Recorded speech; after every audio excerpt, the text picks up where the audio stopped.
we shall work it between the two of us.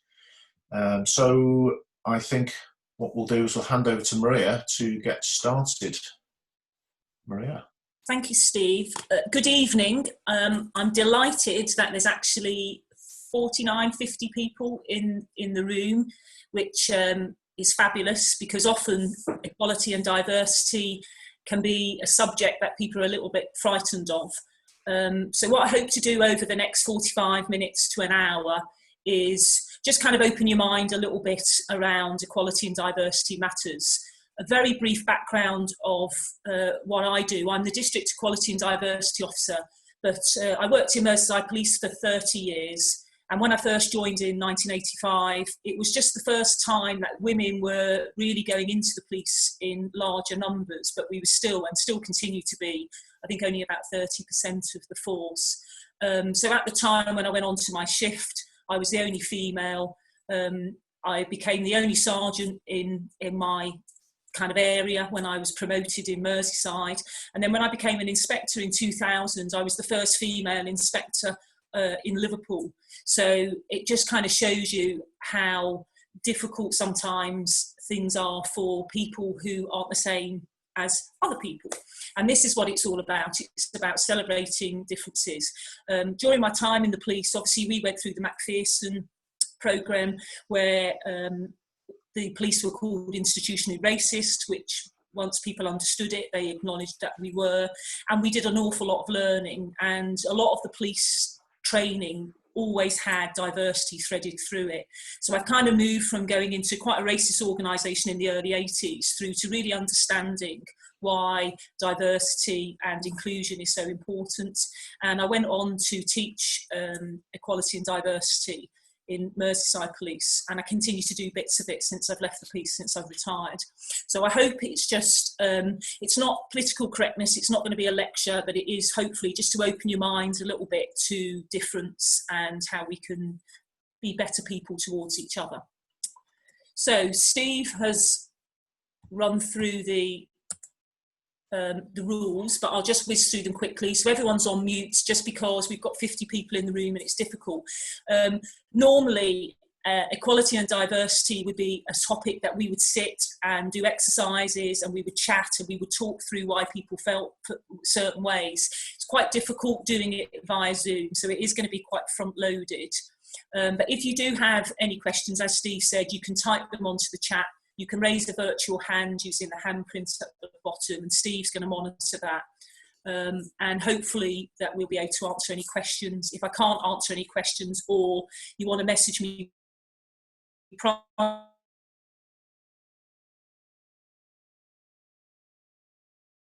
something, club, or your circumstances, please do afterwards. This topic can raise issues which can lead to differences of opinion. People become quite emotive sometimes around some of the issues, and many of the issues are very close to people's heart. But I'd also be careful, ask you to be mindful of your language and just be respectful towards our other people in the room. So I would ask you that you come in with an open mind, and that you leave with open eyes. Hopefully you will learn something. So the real voyage of discovery consists on not seeing new landscapes, but just having new eyes. And that's really what inclusion and this session is pretty much about. Maria, can I just interject very briefly? Can I just add to the rules at the beginning there, folks? If there is anybody who is on their own in the house this evening, and you feel it necessary, you can message me privately if you'd like to leave your address and contact number. That would be good. It's called Paul's Rule. It's something we brought in this district after a really unfortunate incident. So if anybody there is on their own in the house, if they could just drop me the address and contact number. Can't force you to do it. It is there. It's a service for you, and it is obviously to look after our members. Sorry about that, mate. That's okay. Okay, so just what we're going to be looking at is what is equality? Why does it matter? Why is it important? a quick knowledge test. It's only 4 questions, but it's just to generate a little bit of thought process and a little bit of conversation. And I'm going to just touch on a subject called unconscious bias or blind spot, which you may or may not have heard of, but it's something that's within us all. So hopefully there's a couple of little videos that will try and explain that. And then really the most important part is how does equality and diversity fit into Rotary? What does it mean for you? What does it mean for your club? What does it mean for your future members? And then some simple little things just for you to take away, to think about asking some questions of your club and thinking about how diverse or how inclusive are you. You may not be as inclusive as you think you are, but you may be doing things well, but you can always do things better.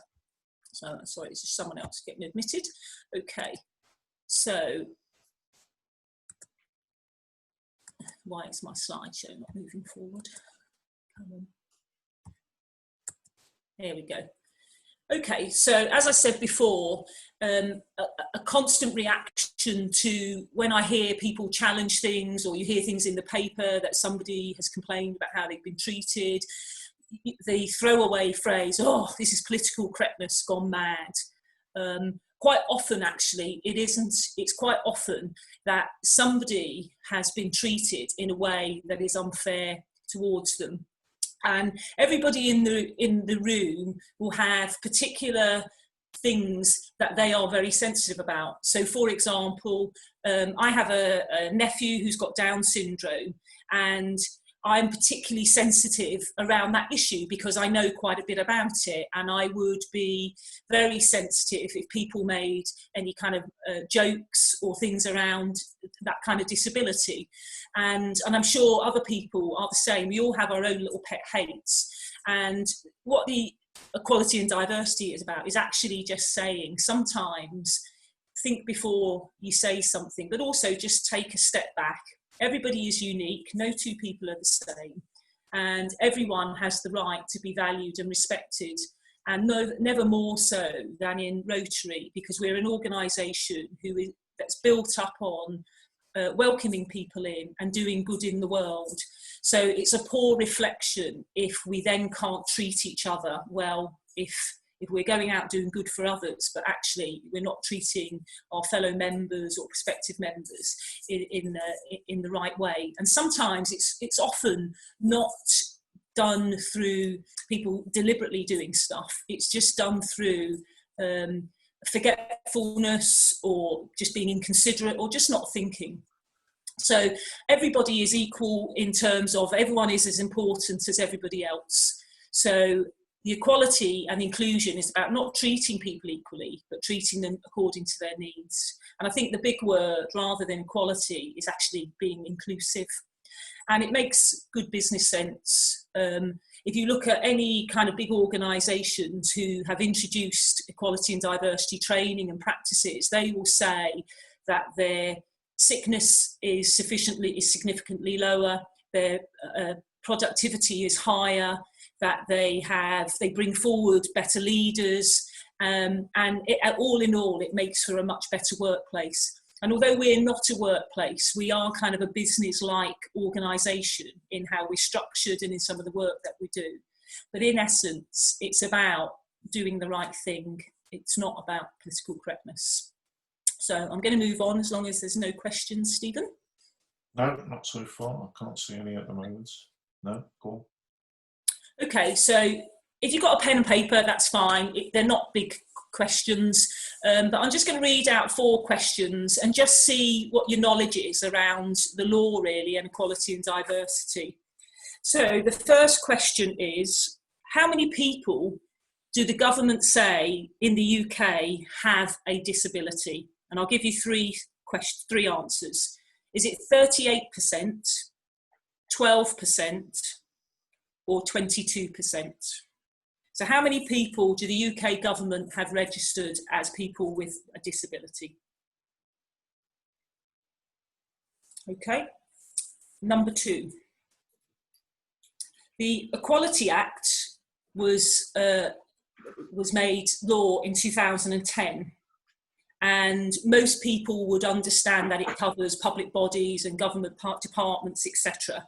Does it cover Rotary as an organisation. So do we do things under, you know, around equality and diversity because it's the best thing to do, or do we do it because it's part of the law? So are we covered as Rotary, as an organisation, under the Equality Act? And then the next question is, so that's a simple yes or no. The next question is, the Equality Act names what they call protected characteristics. That, so the Act, the legislation covers things that are unique to people, and they're called protected characteristics under the Equality Act. There are 9 of them. So if I give you one would be race. So can you name me the other 8 protected characteristics, under the Equality Act?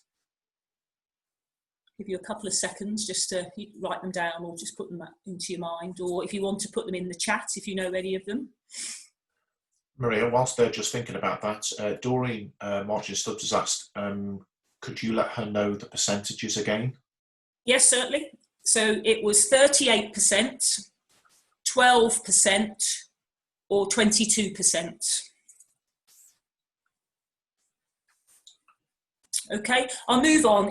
It doesn't matter. If you know them, you know them. It's fine. It's more just, I'm going to give you the answers in a minute. It's more just to raise your awareness of what's covered under the legislation. And just a quick one: can men join the Women's Institute?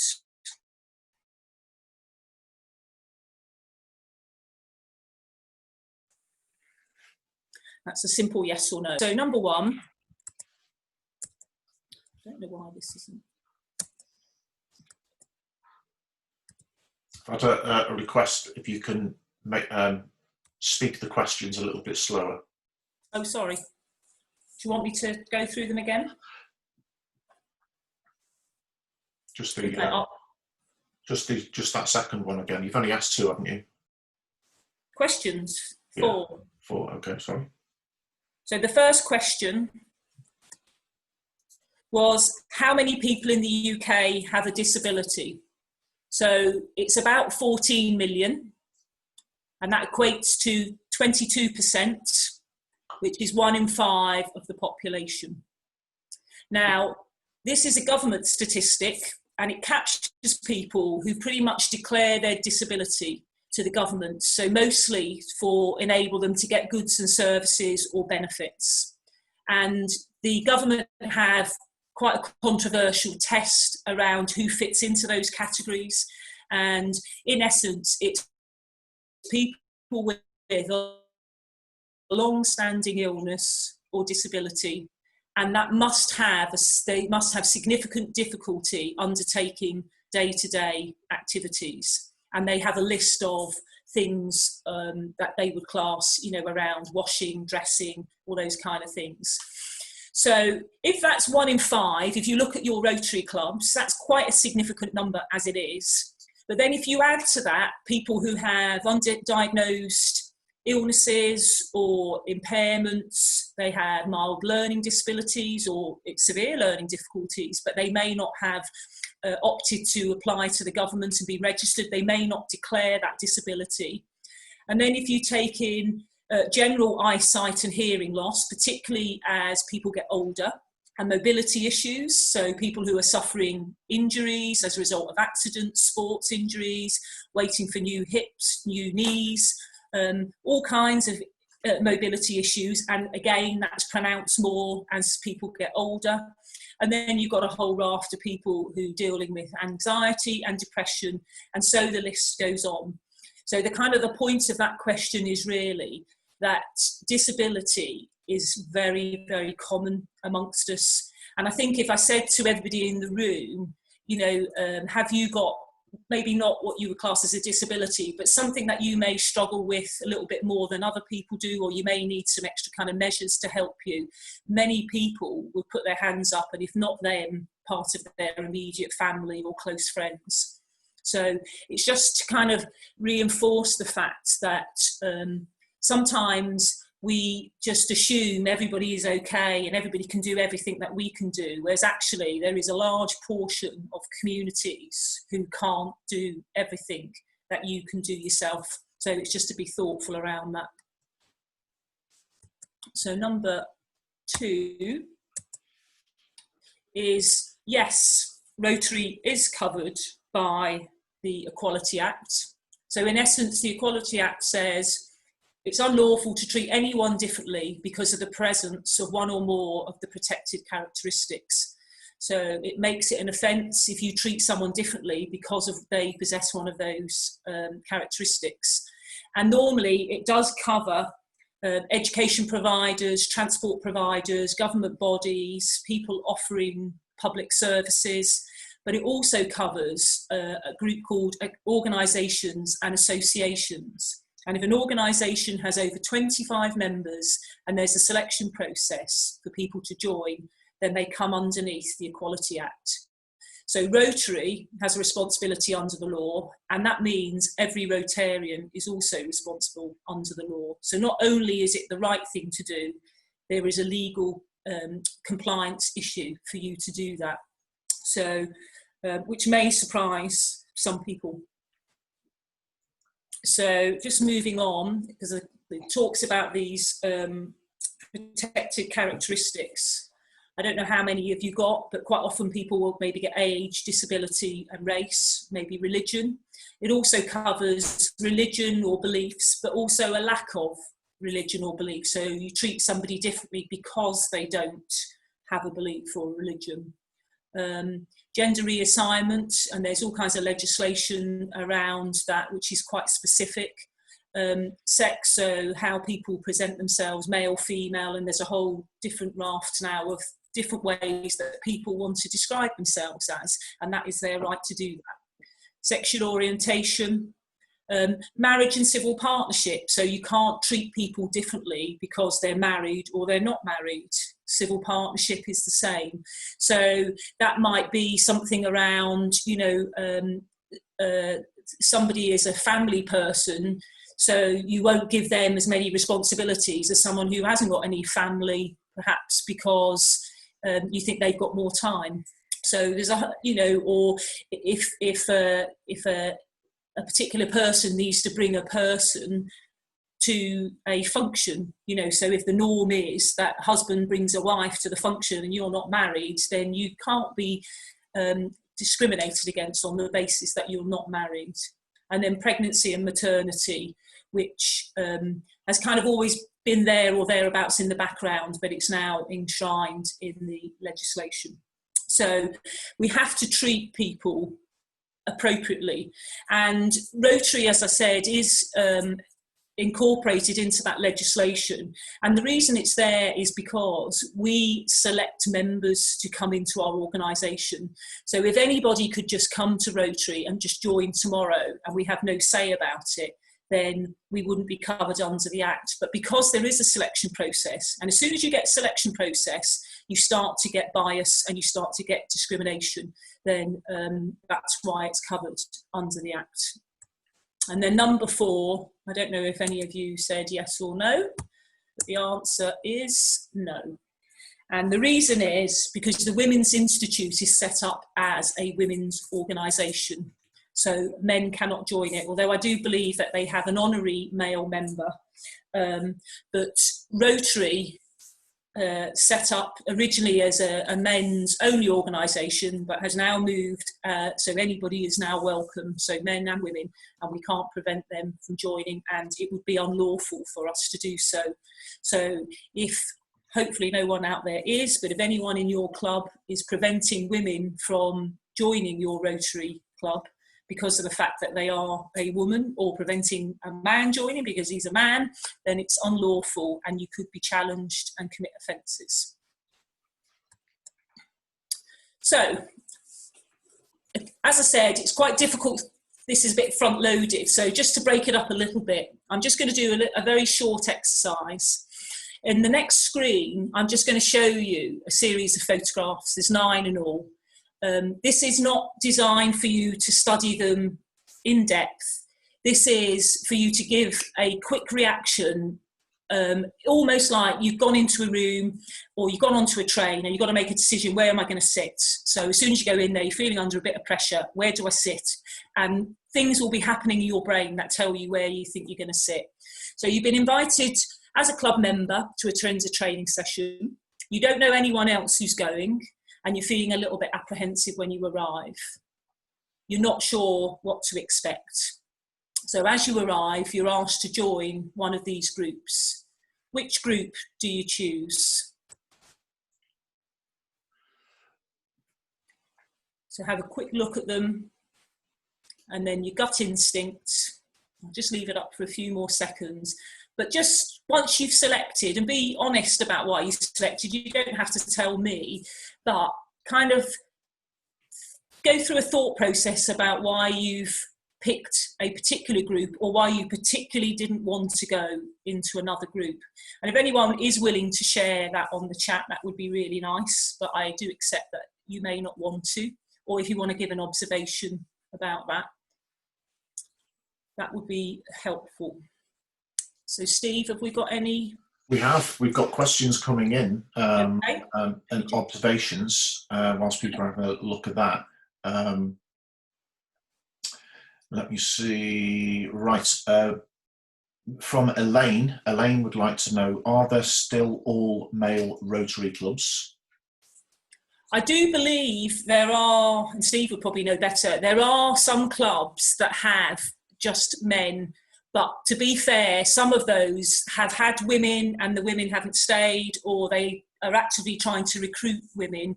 So sometimes there is some difficulty around, you know, so as a woman, if I went to an all-male club, I would personally want some kind of female company, because you know, that's just what I would like. So sometimes if you recruit one woman, then that's not enough. So for different reasons, but I think there may be some clubs where some of the members are still resistant to women, which is very sad and needs to be you know, got rid of, and the club should not allow that. Okay. That's well covered. Yeah. Bob Maskell says, how does the WI get away with that when gentlemen's clubs were forced to accept women? No, they weren't. So if you set up as a same gender club, there are like, you know, they have men's working clubs and there are different men's clubs. It depends how you're set up. But a lot of controversy was around stuff around like golf clubs and stuff where they wanted to bring women in, and some older members who've been there for a long time didn't want to change the status quo. So it's because it was set up as a female only club. Okay, from Jane Wedley, I am concerned about being a woman in Rotary and being listened to and supported in the same way a man in Rotary is. Okay. I think that's difficult for me to comment on, because obviously I don't know what the club is, but there are women in some of the leadership positions, so I think maybe that's something that we could look at. We could look at setting up some kind of a place where people could go to. But I know that I, as the Equality and Diversity Officer, have dealt with different aspects of where people haven't been comfortable, perhaps about some of the behaviours and stuff, and I've intervened and helped them or talked them through some strategies about how they might want to deal with that. So that's something that we could explore, you know, not just for women, but for men as well, and for everybody, because people should be comfortable in their club and they should have a go-to place if they can't raise things within their own club. But if you want to contact me afterwards, maybe we could discuss that a bit more. I think that'd be a good idea, actually. I think, Jane, you should have a chat with Maria, and that is what really the support network in place is for. From DGE, David Hartley, there are no women or men in Rotary. We are all Rotarians. Good observation. James Thomas pointed out that the inner wheel is similar, and Jackie Doyle has said there is discrimination against being single that I believe is not covered by the law. Well, no, I did say, though, in terms of marriage and civil partnership, it also goes so the same way that you can't discriminate somebody because they're not married. So it covers it both ways, in the same as you can't discriminate against someone because they have a particular religion or belief, but you also can't discriminate because they haven't got a particular religion or belief. So it does cover you, Jackie. Yeah, Jeff has said that no club is all male under RI Constitution. some just haven't enrolled lady members, which is true. And Wells says, yeah, I know of a few clubs not in this district that have all male.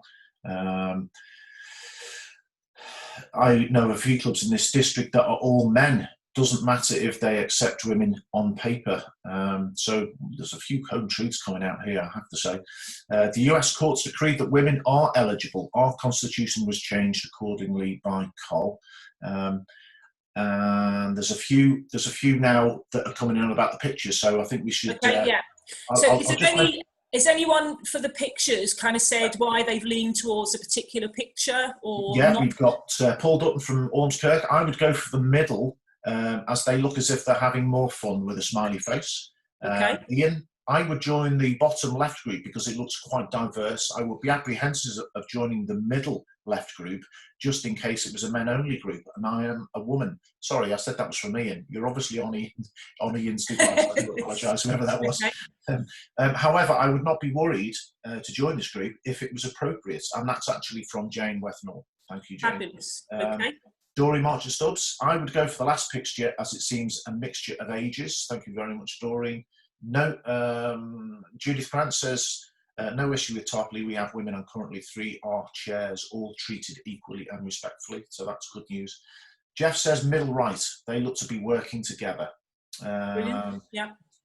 Doreen says that Tony would go for the bottom left with the wheelchair users. He says he would feel comfortable in that group.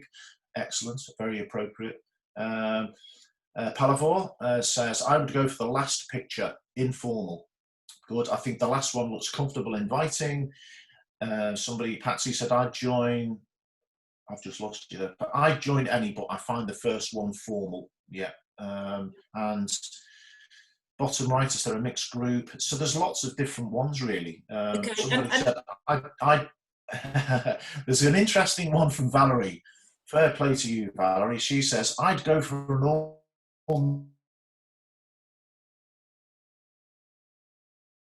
group. I asked them why they're only get David Hart view. He says, I'd go for the last one because they have cake. Okay. Very important. Okay, so that thank you for that, because that kind of really helps. And obviously, some of those groups are more appealing to different people. So if people who are used to dressing up in shirt and ties, number top left may be appealing. The next one is an all-female group who are a little bit younger, so some people may feel comfortable or more challenged by that.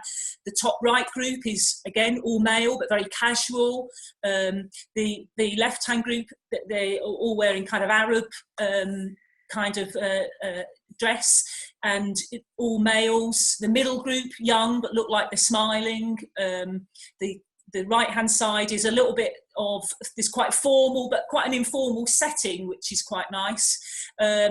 Again, it's interesting that some people, Tony has picked up on the diverse group of the bottom left, and if the wheelchair users, people of colour, may be drawn to some of those pictures where there are people of colour in them, and some people may be challenged by the fact that group has only people of colour. And then the bottom right is kind of a bit of a mixture, so it's a mixture of young and old, different genders, different ethnic minorities, etc. So what I'd ask you to do now is, sometimes this just doesn't flick through. I'm just going to put this, I'm missing a slide actually. I'm just going to put this video on and then we'll go back to those pictures. So just a short video.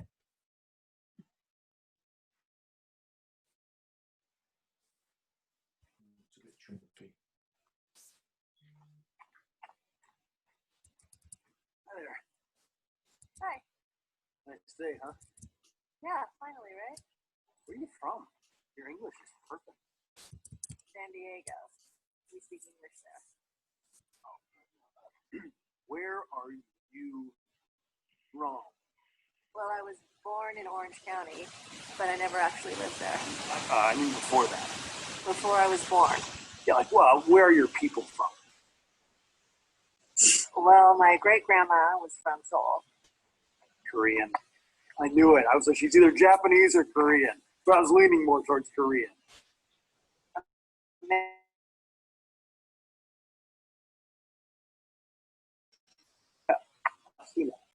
I actually really like kimchi. Cool.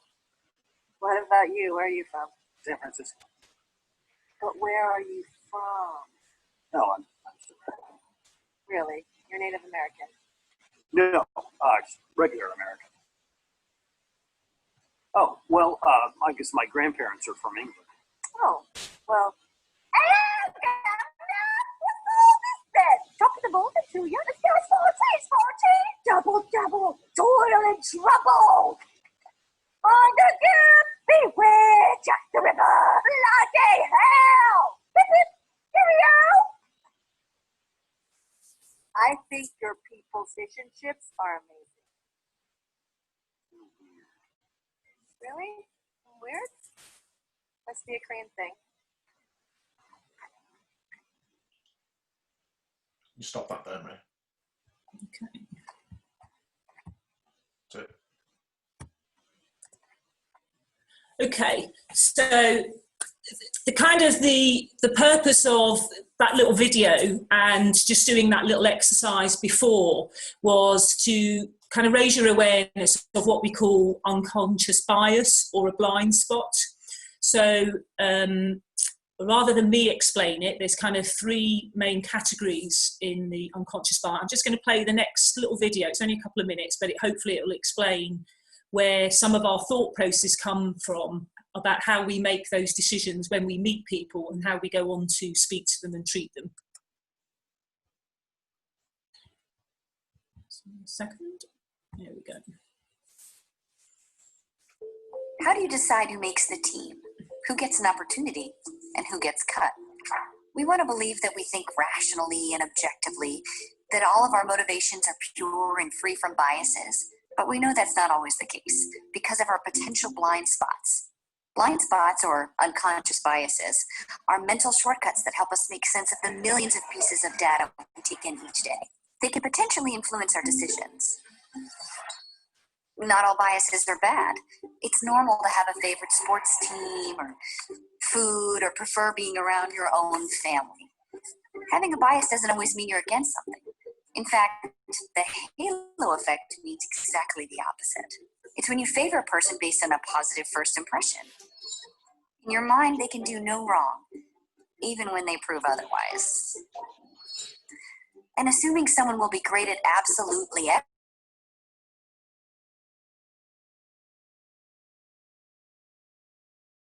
can actually offer failure. This effect, one is defend. Halo and horns often carry over into other areas and color all the ways we see and experience someone.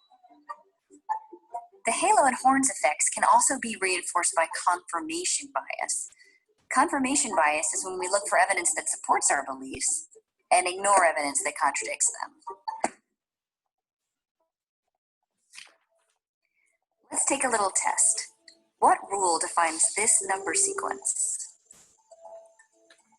Now that you've got your rule in mind, can you come up with a series of numbers that also fit that rule? What about these? Which sequences fit? If you said 20, 22, 24, you'd be wrong. Actually, all of them fit. The simple rule was that the numbers got bigger.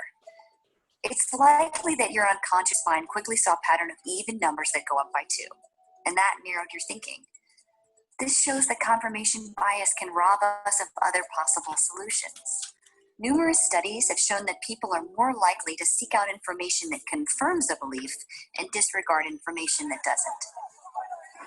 One study found that people spent over 36% more time reading articles that confirm their beliefs.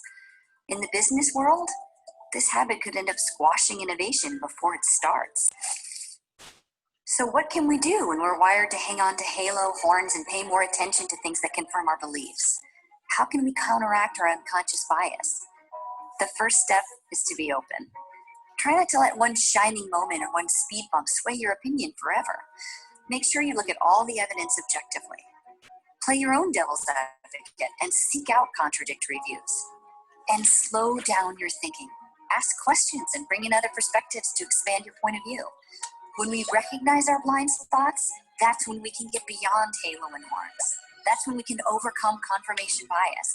And that's when we can see people for who they are and who they can become.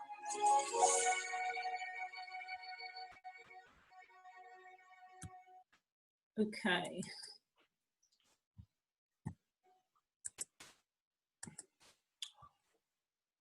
Oh, what's happened there? You need to move on to the next slide. It's sometimes not letting me go. Hang on. How do you decide?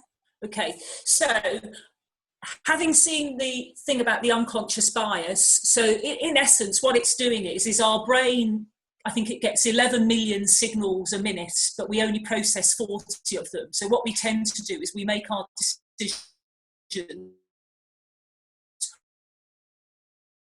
on what we know, and that's kind of when you have moved to different countries, for example, to different areas as immigrants or into new cities, that they tend to set up areas in places where there are already people that look like them. So we are attracted to people who think like us and who look like us, but that obviously doesn't make necessarily good business sense.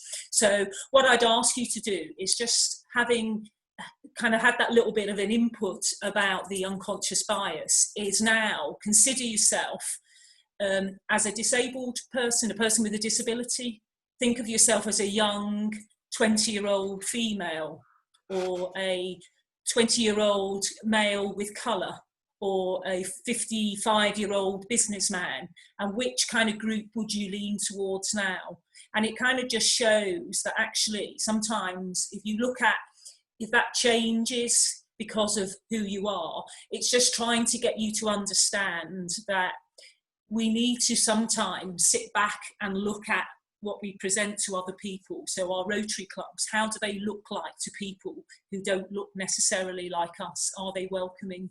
So it was just a quick sort of exercise really to get you to rethink about how you make some of your decisions. And the kind of things that I pick up from that short video is about the bringing in other perspective and slowing down your decision making. I'm quite in certain aspects, quite a fast decision maker. I like making decisions, but sometimes it's actually better to sit back, listen, look, take other people's points of views, and actually play devil's advocate. You know, so what we kind of presume is that if we're running an event, for example, that everybody can see perfectly, can hear perfectly, or whatever. So what we should be doing is saying, nobody in our group maybe has that difficulty, but we can expect people from outside do, because we know much more than 1 in 5 people will have a disability. So what we're going to do is we're going to expect that, and we're going to cater for it if we can. So how does diversity run into your Rotary Club? So I would ask you to look at, what does your Rotary look like, your club look like from the outside in? So if a visitor came to your club and an independent person said to them, how did you find the club and its members? What would their reaction be? What would they think of your venue, where you meet? We meet our club in a pub, but we used to meet in a very busy pub, and it was really difficult to hear, and some of our club do suffer with some difficulty hearing. We've moved to a much quieter venue, and that makes a big difference, but unintentionally we were excluding people who couldn't hear, or they would switch off and miss some of the meeting. Is the premises that you meet in, has it got any physical challenges that not everybody can cope with? So does it have stairs, does not have a lift? You know, is it difficult to get to, you know, to get refreshments or whatever that is? When and where do you meet? You know, what time do you meet? Are you meeting when people who are busy working are coming home and have family time or need to eat?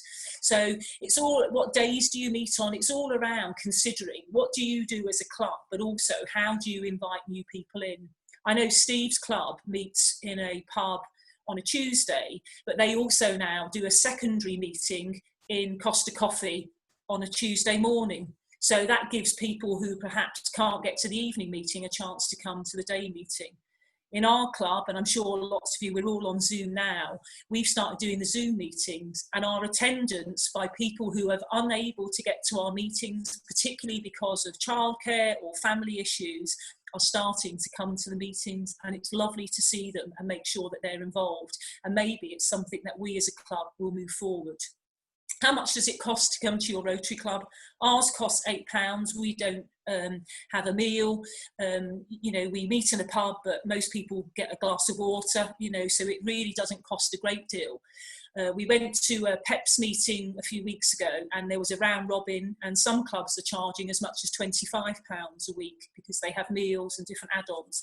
That's fine, but are you being inclusive of other people? So if you want people to join, do you just want the same people that look like you to join, or do you want to attract other different types of members to make a more diverse club? What sort of events do you hold? Who comes to your events? Is it the same people, or do you try and run stuff that's a little bit outside of what you would normally do, and then you attract different people in? How welcome do you make your guests feel?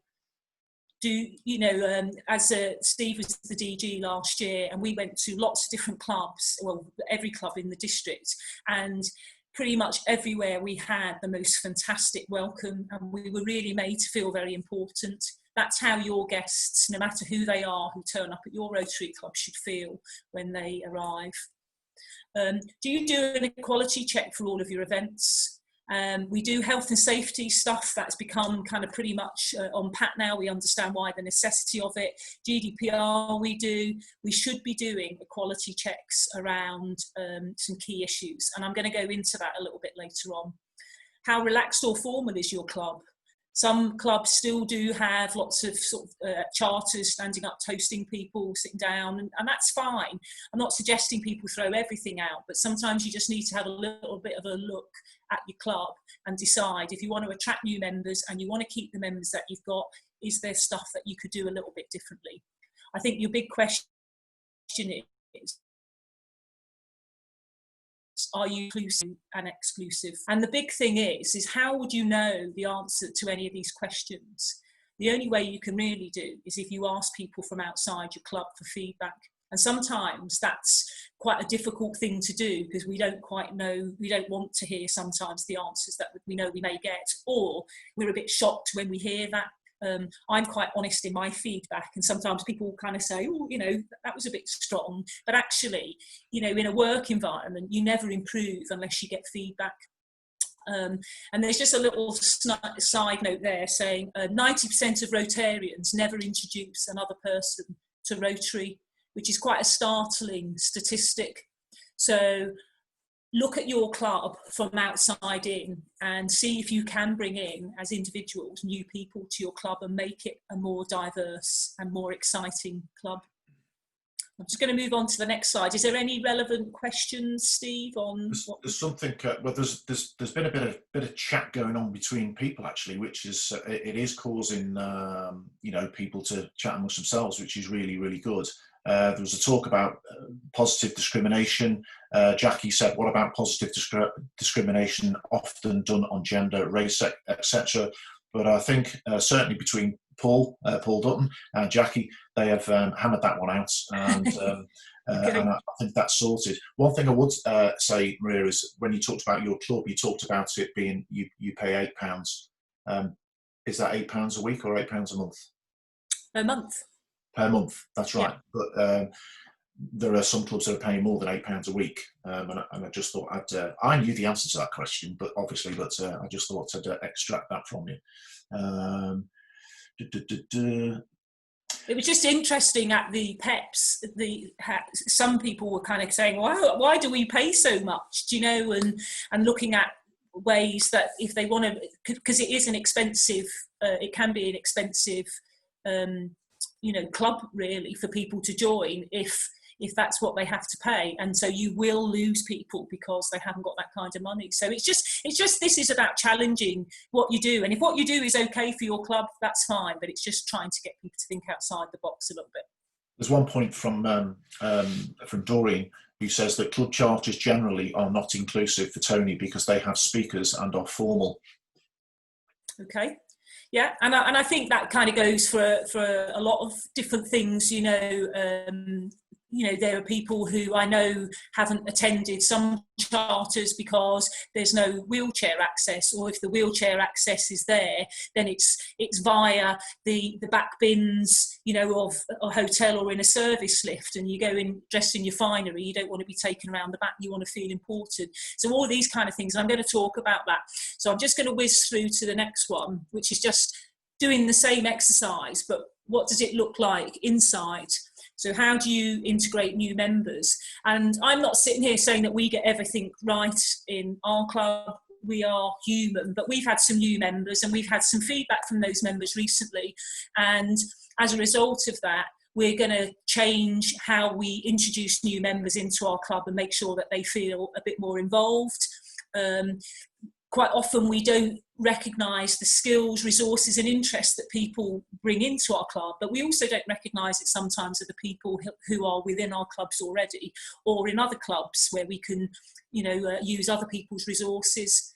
Do you give everyone a voice? I've dealt with an issue in the last year around somebody who had joined a Rotary Club, very, very keen, and wanted to be nominated or wanted to go forward to the position of president. And in many clubs, people struggle to get people to come forward as president, and they were kind of sidelined because they haven't got enough Rotary experience and they're not old enough, they've not got enough life experience. So that may be that you need some Rotary experience to do some kind of things, but what you can do is you can nurture people, and we have like a 3-year lead into many things. So if they're putting themselves forward now, maybe they're an ideal candidate in 3 years' time. And what we shouldn't be doing is just saying that they haven't got those skills, because actually, unless we ask them what they can do, they may actually knock spots off people who've been in Rotary for an awful long time because of their skills and knowledge. So it's about, you know, just sitting back and listening to what people can offer and using the best resources that we've got. So just make sure that you are inclusive. I'm going to touch on inappropriate language and behaviour, because I do, as the equality officer, get complaints about people's behaviour, and I too have witnessed people saying things and it's a bit of a joke or, you know, a flippant comment, but actually it's not appropriate and it's not a good reflection on Rotary, and we shouldn't be doing it. And in a meeting, if that happens, or every one of us should be challenging it, and if someone challenges it, other people should be supporting them. So I would just ask you, if you said to your members at your next meeting, put in a poll and score yourselves about 10, how many members would give your club 10 out of 10? And if they don't give you 10 out of 10, then you've got improvement. So I think the point is that everyone can improve. I'll just mention the Rotary Health Check. That it's online on the Rotary website. It's 23 questions, and it just asks you to ask some questions of your club. I did it for our club the other day, and some of the things we're not doing, and it kind of made me think that we need to do some other stuff. But the startling statistic there on the right hand side of your screen is 85% of new Rotarians in our IBI leave Rotary within 18 months. So we do all that work to get people in, and then we're not nurturing them, we're not looking after them. And the other thing is that every club isn't right for everybody. So if we have someone and we check in with them and say, how's it going for you? And it's not going as well, or this isn't what I expected, we shouldn't lose them to Rotary. We should be signposting to other clubs, because we need to keep them in the organisation and we want people to be happy. So I'm going to move on because I'm conscious of the time, but I'm glad that we've been asking questions during the session. So the questions and answer session at the end hopefully shouldn't be so long. But just a couple of tips really about events. Please, when you're running an event, please do an equality assessment. Go out and have a look at the venue. Imagine that you are in a wheelchair, or that you have got some difficulty climbing stairs, you've got a heart problem, that you can't see, all of those kind of things, and just make sure that it is accessible. It is a dreadful shame to put out people to come to an event and then they phone up the venue to find out they can't come, and they have to phone you to say, can I cancel my ticket because I can't get into your venue, and you've already organised it. We shouldn't be in that position. If you take nothing away from this, please, when you have a speaker, always use a microphone. I've already told you the statistics about people who have a disability. There is a significant amount of people who can't hear as well as, you know, other people. And I, as the DG's wife, I would sit next to the speaker at virtually every charter night. And on numerous occasions, people had a microphone, and then somebody would approach the speaker and say, "Do you need a microphone?" And they'd say, "No, it's all right, I don't need it." The microphone is not for the speaker. They know what they're going to say. It's for the people who want to hear what they've got to say. So please, please use a microphone. Do not ask your speaker if they want to use it, no matter how uncomfortable they are. Ask people what they need in advance. Show them that you've thought about them. We ask regularly, do you have any dietary needs? Ask them if they have any other needs that we can attend to. At an event, highlight somebody who can help out if somebody has an issue that they don't want to put their hand up in the middle of everything, you know, and it can be addressed. Think about your room layout. So set aside areas for wheelchair users or people with mobility issues. There's nothing worse than someone getting an award at the back of the room who then has to fight their way through to the front of the room. Check the materials you're using. Are they accessible to everyone? People have some difficulty with colours and sizes. You can give people scripts of what you're going to say if they have issues with seeing things. I've used a couple of YouTube videos. Most YouTube videos, there's a little icon on the right hand side that you can get subtitles on. So use subtitles where they can. And you know, the other thing is don't exclude people. Sometimes just by putting a dress code on a black tie, when actually a shirt and tie or a lounge suit or something smart would be just as well, and they are just as welcome. So just think about how you might be excluding people from your events. And then just in terms of your club, please just meet and greet your visitors, check if they need anything. If you've got new members, mentor them, get to know them, get them to know you, give people a voice, give them positions of leadership, give them positions on your committees, help them to understand how Rotary works, involve them. And if you involve people in stuff, you will get much more out of them. And the challenging of inappropriate behaviour, as I said before, is really, really crucial to a healthy club. I've only got a few more minutes. So language is really very important. When people begin to speak, people will quite often be turned off or really switch into what somebody is saying by the use of their language. Please don't define people by disability. They are people. They are not defined by their disability. They are not Joe in a wheelchair. It's Joe who works for this or does this. And, oh yeah, she has a disability or she's a wheelchair user. Use positive language. It's not necessary to describe people by their disability, their gender, their ethnic origin, if it's not appropriate, if it's not relevant. I was just laughing the other day when my 86-year-old mother-in-law said, "Oh, we went to the doctors a couple of months ago, Asian, but very nice." And it's that qualification. And I know in the police, people used to say, "She's great for a policewoman, not a police officer, just great for a policewoman." And we do that, and it's this kind of unconscious bias that is coming in, how we decide what we like and don't like. So just be aware of it, step back, press the pause button. If in doubt about how you should refer to someone or whether you can refer to things or what they need, ask, and again, challenge if it's you hear stuff that's inappropriate or you see inappropriate behaviour. So these are more things just for you to take away for your club, really. If it's a new member who's arrived at your club, do they feel wanted? Do they feel included? Do you ever check with them? Do they come back? What sort of language do your members use? Harmless banter may put off prospective members or current members. Do we excuse poor behaviour just saying it's just their way, or are we willing to sacrifice new and existing members for the sake of one person who's unwilling to change? And then really just assume nothing. Language is important, but I'm going to whiz through these because I'm really conscious of the time. So to conclude, we don't think about diversity and equality because it's the right thing because it's the law, but we do it because it's the right thing and it's good business sense. And I just want to leave you with, oh, I don't think it's there. Oh, I had a very nice finishing video, but don't worry, it doesn't appear to be there. So It is there, I think. No, no, I don't think that's it. Go to the bottom left-hand corner, press play. Oh, Okay. hang on. No. No, it's not. Don't worry, it's not gone there. That's fine. So have I got any questions just before? We've literally got about a minute before we end. Is there anything that I can? Well, if people want to ask questions, give me a shout. Put it in here. There's been some Tony Martin Sub says that a sergeant at arms is inappropriate and crude and inappropriate. It can be.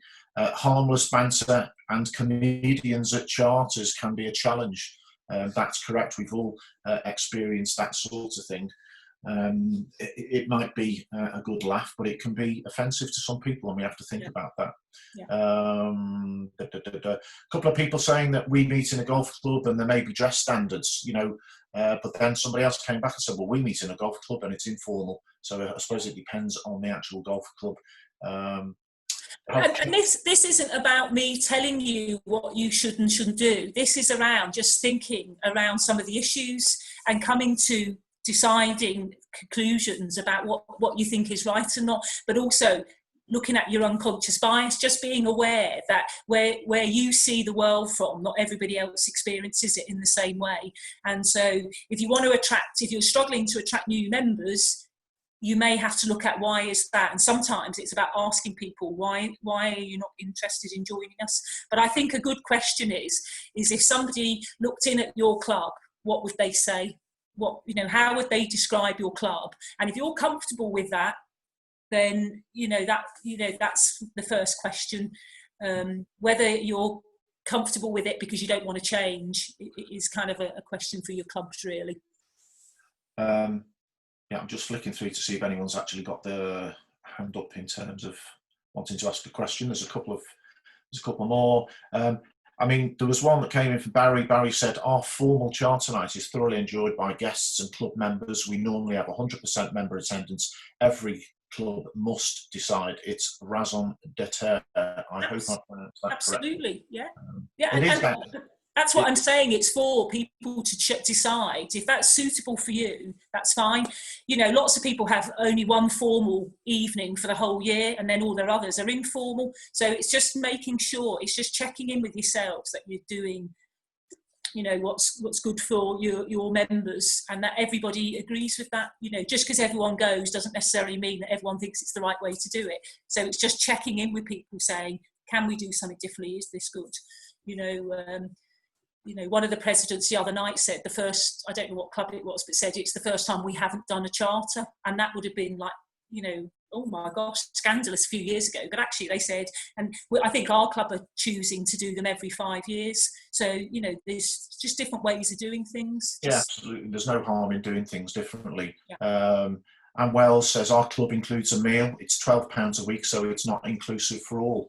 My answer to that would be, well, hopefully we can have, why not have another different type of club, give somebody a different option, start another club where it costs £12 a month instead of £12 a week, because not everybody, as you say, can afford that.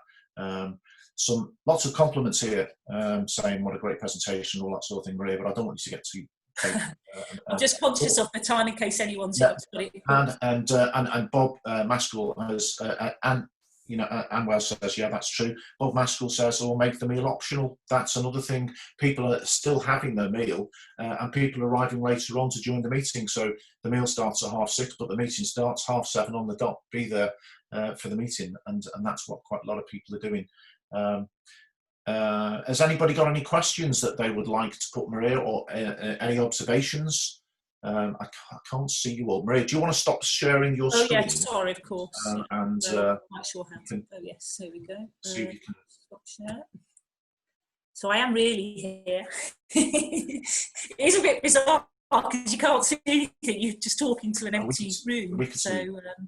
So hopefully, I'm kind of hoping that it has kind of just, if nothing else, sparked a little bit of thought process